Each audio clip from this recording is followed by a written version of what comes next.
महाराज की जय हो। महाराज जिंदाबाद। महाराज देखो क्या बोल रहा है। बोल रहा है महाराज जिंदा लाश। अरे नहीं नहीं महाराज, मैंने जिंदाबाद बोला। ये भड़का रहा महाराज आपको, मैंने जिंदाबाद ही बोला। महाराज आपके कान की मशीन गिर गई महाराज, शायद इस वजह से गलत सुनाई दिया होगा। मैंने जिंदाबाद ही बोला था। ओ, मशीन गिर गई। हाँ बोलो। मैं बोल रहा था महाराज जिंदाबाद, आप जिंदाबाद। महाराज वो मैं प्रजा के पास से आ रहा हूँ, उनमें कॉन्फिडेंस कम हो रहा है आपके प्रति। आपने बहुत समय से अशर्फियां नहीं बांटी।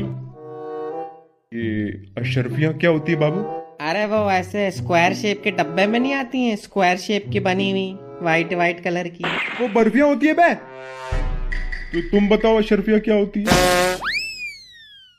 वो अपना सेनापति है, कहीं उसकी बात तो नहीं करी प्रजा? अबे वो अशरफ अली है बे, उसको कैसे बांटोगे प्रजा में? Ashrafia sounds like a non living object. कुछ रिवॉर्ड प्राइस की बात कर रहे होंगे यार वो। मैं सजेस्ट करूंगा महाराज, आज प्रजा के बीच में चक्कर मार के आते हैं, थोड़ा उनके भी दुख दर्द सुन लेते हैं।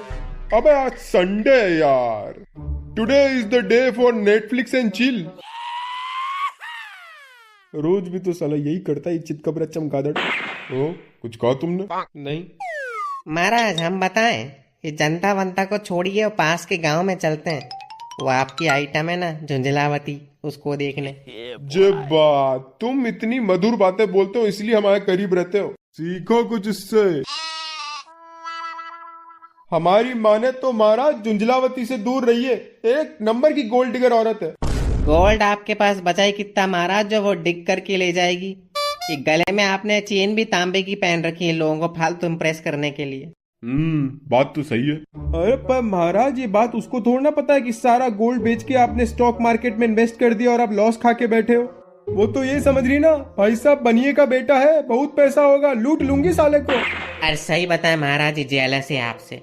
इसके लव लाइफ के कुकर में प्यार की खिचड़ी पकी नहीं रही है, इसीलिए जबरन आपके और झुंझलावती के सामने कुंडली मार के बैठा है। हम ऐसा काय करेंगे महाराज? बताइए, सोचिए, आप सोचिए। हमको पता है झुंझलावती हमारी लीग से दूर है, हम जाएंगे नहीं उधर। हमारा चक्कर वैसे भी डमरूगढ़ की दासी झमकुड़ी से चल रहा है। उसको कब पटाया तुम? 6 महीने हो गए दादा। Now we are in a serious relationship. साला रिचार्ज हमसे कराती है और बातें किसी और से। ले साला, दासियां भी तुम दोनों के साथ टाइम पास कर रही हैं। साला हमारे साथ भी इतना बड़ा धोखा, इससे रिचार्ज करवा रही है वो।